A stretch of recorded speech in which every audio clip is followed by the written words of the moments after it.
Oi pessoal, tudo bem? Hoje eu vim aqui para ensinar vocês um pouquinho sobre o verbo to be, o famoso verbo to be, que a gente nunca aprende. A gente vê ele todo ano, sempre, todas as vezes, nunca sabe.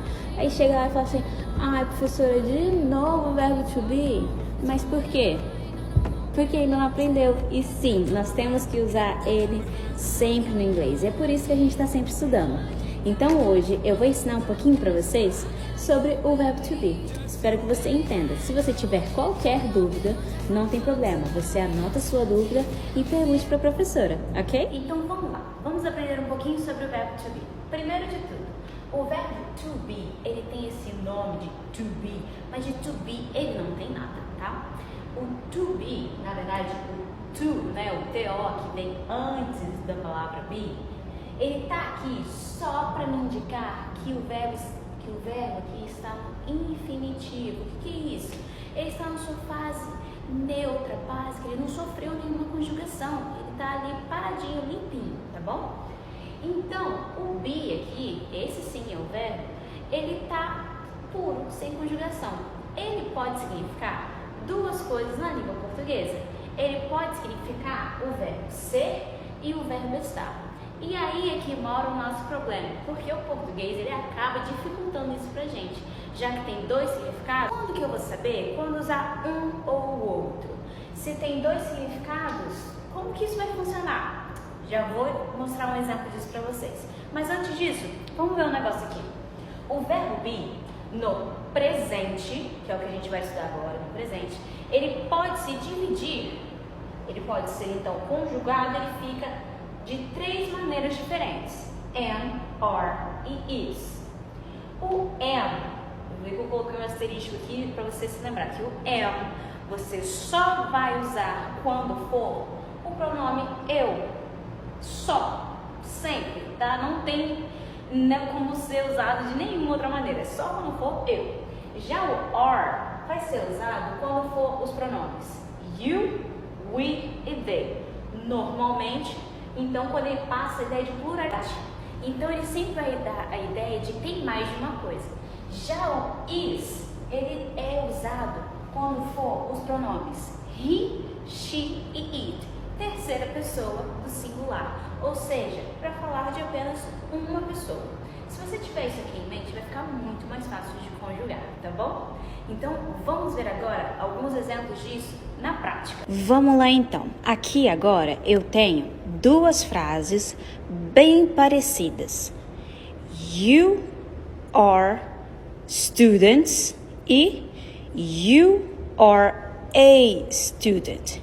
Qual será a diferença entre essa frase e essa frase aqui? Só batendo o olho aqui, eu já sei que tem uma frase que está no singular e outra que está no plural. Essa frase de cima, ela está no plural e a de baixo está no singular. Mas por que isso? Vamos entender então aqui. Primeiro, vamos separar o que nós temos aqui na frase. You é um pronome, significa você. Are é um verbo, be é o verbo to be. Essa frase está no plural porque esse substantivo aqui está me indicando pluralidade por causa do S acrescentado no final dele. O verbo be, ele está aqui, bem no meio, logo depois do pronome. Como que eu vou saber se vai ser o significado ser ou estar? Vamos colocar isso aqui em prática. You pode significar você ou vocês. Pelo S aqui do final, eu sei que esse you aqui da frente vai significar vocês, porque é plural. Vocês, e essa palavra que vocês conhecem, ela significa a palavra estudantes. Pela pluralidade que existe aqui, eu sei que aqui vai ser vocês.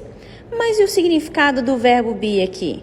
Ele pode significar, como a gente viu, o verbo ser ou o verbo estar. Então, aqui pode ser vocês Estão estudantes? Faz sentido? Acho que não, né? Então fica, vocês são estudantes. Apenas assim, com um contexto de frase, podemos saber a diferença entre o verbo ser ou estar. Agora, essa frase aqui de baixo, ela está no singular. Por quê? Porque o substantivo não está me indicando pluralidade.